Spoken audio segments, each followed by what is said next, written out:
Hoje, a presença do professor Gabriel Tebaldi, nós damos sequência a uma conversa iniciada na nossa edição de ontem. Gabriel, você é professor de filosofia, história e sociologia. Isso. Uma breve e incontível provocação. Karl Marx ou Max Weber? Qual o Marx tem que ser lido? Olha, lidos eu vou até ler os dois, né? Mas com qual você vai ficar? O Weber, com certeza. Porque tem-se... Assim, eu acho que os autores são julgados pelo tempo, né? Então, quando a história demonstra a fragilidade daquelas ideias, eu não culpo nem o autor. Afinal de contas, ele está pensando no seu contexto histórico, ele não sabe o futuro que nós sabemos e chamamos de passado, né? Mas quando as ideias dele não se sustentam com o passar do tempo, é preciso lembrar que ele já foi interessante, mas ele se tornou insuficiente. A história pessoal de Marx é um caos, né? Então, pessoalmente falando, Marx não teve nenhum reconhecimento em vida. Então, o reconhecimento de Marx, ao meu ver, não é nem um reconhecimento intelectual, porque se o fosse, muito provavelmente, ele teria alcançado minimamente um espaço intelectual à sua época. O que repercutiu Marx posteriormente foi um advento político que se amparou em parte das suas ideias. Mas, do ponto de vista teórico, econômico, filosófico, é muito frágil. O século XX Conceitualmente, muito perene, muito frágil. Muito circunstancial também, né? Muito voltado para aquela época. Com certeza, a começar... Ele serviu para domar, de uma certa maneira, domar o espírito capitalista que surgia naquela época. Sim, né? sim, com Como certeza. consequência imediata da Revolução Industrial. Da Revolução. E assim, as suas previsões foram um fracasso. O comunismo não se perpetuou, as ditaduras não se eliminaram e, principalmente, para Marx, o comunismo seria fruto do desgaste total, da saturação do capitalismo. Do capitalismo, exatamente. E, via de regra, o capitalismo se aperfeiçoou e ele não acabou. E a previsão de Marx era que o comunismo começasse na Inglaterra, que era a nação mais capitalista do mundo. E foi começar numa Rússia que era semi-feudal. Ela pulou, inclusive, uma etapa, né? com certeza. Pulou etapa. Então, assim, do ponto de vista intelectual, ideias que foram abandonadas. Agora, do ponto de vista político, isso repercute muito no século XX e cria novas gerações. Até porque o século XX é também marcado por muitas ditaduras de outras vertentes ideológicas. Então, o marxismo acaba sendo repercutido como um símbolo de resistência a governos que não eram daquele lado. Então, eu tenho um regime militar e qual é a grande oposição possível? A polaridade. Então, eu acabo repercutindo isso, não por um apego ideológico ou teórico, mas por uma circunstância política. Agora, quando essa geração se apega a essa ideia, ocupa os espaços de formação e de lá não saem, então elas constroem outras gerações que Agora o Weber foi feliz na definição da formação do capitalismo a partir do espírito do capitalismo e de uma ética protestante. Sim, né? Não consumir certeza. tudo que produz. Com certeza. Né? É o que a gente poderia chamar de um berço dos bens de capital, né? Transformar os meus bens de consumo, que seriam aquilo que eu compro e utilizo, em bens de capital, que é aquilo que eu poupo para gerar mais riqueza. Então, e a ética protestante, ela atua nisso ao transformar a visão sobre trabalho numa visão de dom de Deus. Então, quando eu olho para o trabalho e vejo que aquilo é um dom que Deus me deu, que essa é a lógica protestante. E não uma expiação, como o catolicismo queria colocar. Com certeza. A tradição medieval católica era o trabalho como castigo. Castigo. O homem foi expulso do paraíso. É isso aí. Então, castigo total. Agora, a lógica protestante, não. Deus me deu talentos e esses talentos são usados no meu trabalho. Então, quando eu tenho essa lógica, trabalhar é parte do meu exercício de vida. Se torna uma ideologia de vida. Agora, nós caducamos um pouco nessa ideologia enquanto Brasil, basta ver como as pessoas falam do próprio trabalho. Né? O trabalho é luta, sofrimento, né? Matar um leão por dia, o fim do descanso, né? Comemorar a sexta-feira. É uma relação desprazerosa. Desprazerosa e de obrigação. E quando é por obrigação, faz-se apenas o mínimo. Né? Agora, quando é por prazer, faz-se o necessário e assim, de modo ilimitado. Então, acho que essa cultura é muito grande. Né? Eu já escrevi uma vez a República dos Atestados. Né? Então, assim, e tem até o Dia Nacional do Atestado, que é a quinta-feira depois do Carnaval. Né? É uma loucura. E aí, como que as empresas lidam com isso? Né? Nós temos redes de supermercados aqui no estado que afirmam somar em um mês 2.500 dias de atestado da rede. 2.500 dias em um mês. Então, eu estou falando de pelo menos uns 200 funcionários pedindo atestado. Então, eu preciso ter duas equipes, uma para ficar de atestado, outra para trabalhar. E das duas, uma, né? Ou trabalhar nessas redes adoece, ou existe uma lógica de desvalorização completa do trabalho. Agora, exatamente, de fato, na raiz disso tudo está isso que você citou anteriormente, que é essa herança terrível da visão, digamos, católica do trabalho. É motivo de sofrimento. De sofrimento. E isso começou a mudar, assim, nessa tradição católica, essa mudança é muito recente. Então, a ideia de que a ideia religiosa do trabalho, a Igreja Católica, ela vai mudar na segunda metade do século XX, é algo muito recente, no sentido de colocar a serviço. Mas mesmo assim, mesmo com essa mudança, a tradição católica ainda toca um pouco na lógica de que a sua conquista, ela é sua como intermediário, mas ela é uma conquista muito mais de Deus do que sua. Então, essa é uma lógica que não tem o individualismo presente, né? Quando a ética protestante já tem uma lógica individual desde o século XVI. Na ética protestante, o trabalho virtualmente substitui a oração. Sim, né? Com certeza, porque é dom de Deus. Né? Então, inevitavelmente, trabalhar também é me colocar a serviço de Deus. Exatamente. Ao passo que numa outra tradição, me colocar a serviço de Deus é fazer a caridade e seguir, né, os preceitos e... Curtir os rituais. As orações. Tá? Então, é uma lógica bem diferente.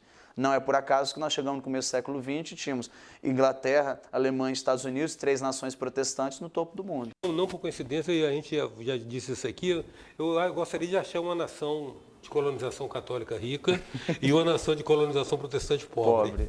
Historicamente, você não vai encontrar, porque não tem mesmo. A presença hoje do professor Gabriel Tebaldi, a gente volta já.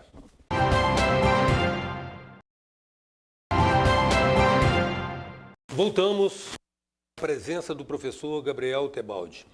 Gabriel, você tem sido solicitado para dar umas palestras aí e tal, tem ido, né? Vou bastante, graças a Deus. Eu acho que você tá ganhando por gostar de fazer o que você faz, né? Totalmente. Isso é duplamente gratificante. Nossa, muito bom. Né? Você tem algumas questões, Gabriel, quando você surgiu com um pensamento não domesticado por um padrão ideológico predominante na universidade, certamente você enfrentou muita hostilidade, né? Muita, né?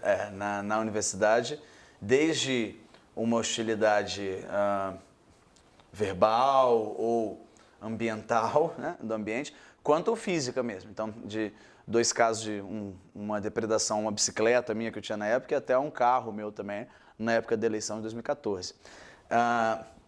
E manifestações contrárias, enfim, é o ataque à reputação. Você tem uma ideia, Eustáquio? Eu já saí da universidade, já vão aí 5, quase 6 anos.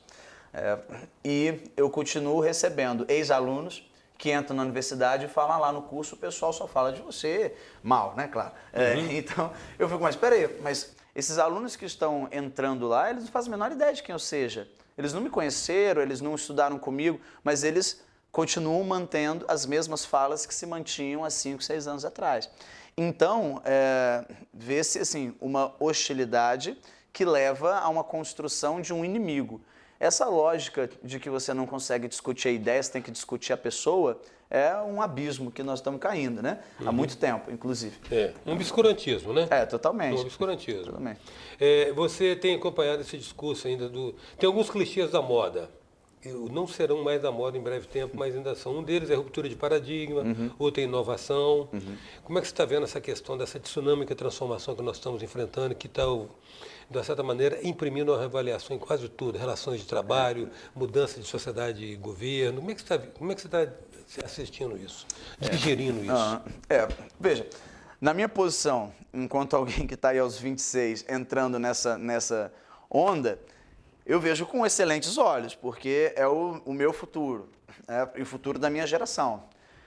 Entendo, naturalmente, a preocupação de outras gerações um pouco anteriores que vão tendo as suas dificuldades para, enfim, né, se adaptar. Mas a adaptação, ela nos trouxe até aqui.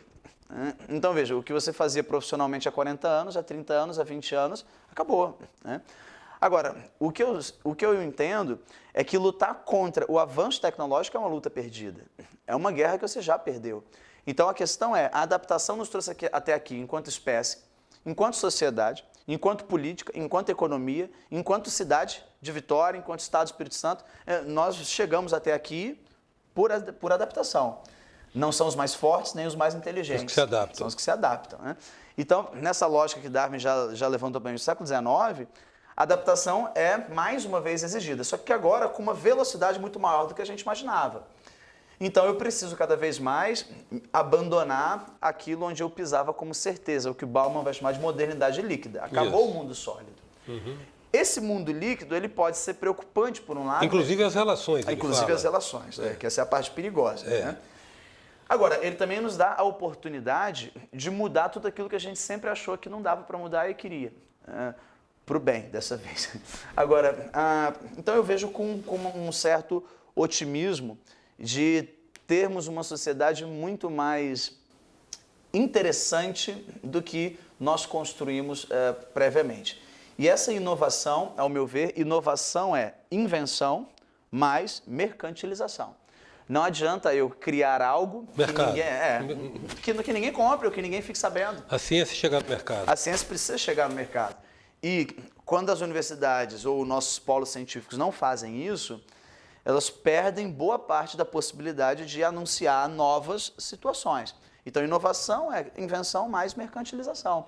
Faz sentido aquilo que as pessoas conseguem comprar que eu faça. Outra coisa, Gabriel, como é que você vê essa relação de tutela Estado e sociedade, com a expectativa da sociedade em relação àquilo que ela acha que o Estado deve prover, ignorando que ela que financia tudo aquilo que o Estado, na verdade, deveria estar retribuindo. Sim. Como é que você vê isso? Pois é, a gente está atrás do processo histórico de novo, né? Porque Margaret Thatcher já disse isso há mais de 30 anos, que não existe dinheiro público, existe o dinheiro dos pagadores de impostos. Só que nós construímos uma cultura de um Estado paternal.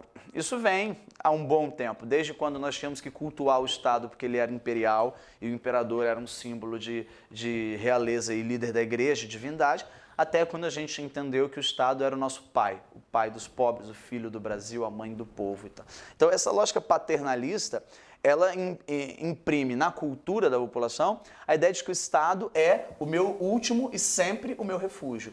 Então, se você perguntar, talvez isso esteja mudando agora, mas as perguntas que já foram feitas no começo da década de 2010 sobre os grandes sonhos do brasileiro não mudaram muito nos últimos 30 anos o sonho de fazer um concurso público e se aposentar. Então, é a lógica de dependência, ou do Estado como provento profissional, ou do Estado como provento de fim de vida. Então, quando eu tenho o Estado como a minha grande expectativa da vida e do fim dela, dificilmente essa cultura vai para frente. E essa população ela vai sendo engolida pela lógica de transformação, porque a lógica de transformação que nós estávamos comentando é de menos dependência, enxugamento das máquinas. Então, veja, se a gente fosse produzir essa entrevista aqui, esse bate-papo há 20 anos atrás, nós teríamos, assim, quase um elefante branco aqui ao nosso redor para produzir uma estrutura. Hoje, não. Então, essa estrutura se torna barata, acessível, menos faraônica e a gente se moderniza. Agora, isso só vai acontecer se a gente se desapegar daquele pai que vai cuidar de nós quando nós deixarmos de produzir algo útil. Né? Então, quando o Estado é o meu último refúgio e garante a minha estabilidade, mesmo diante da minha inutilidade ou da minha baixa qualidade, é um problema certo. E culturalmente isso vai criando um país que espera pelo conforto, pelo zelo e pelo baixo trabalho. Agradecer, Gabriel, muito a sua presença aqui. Obrigado, que agradeço o convite. Legal ter você aqui. Obrigado, Estado. À disposição.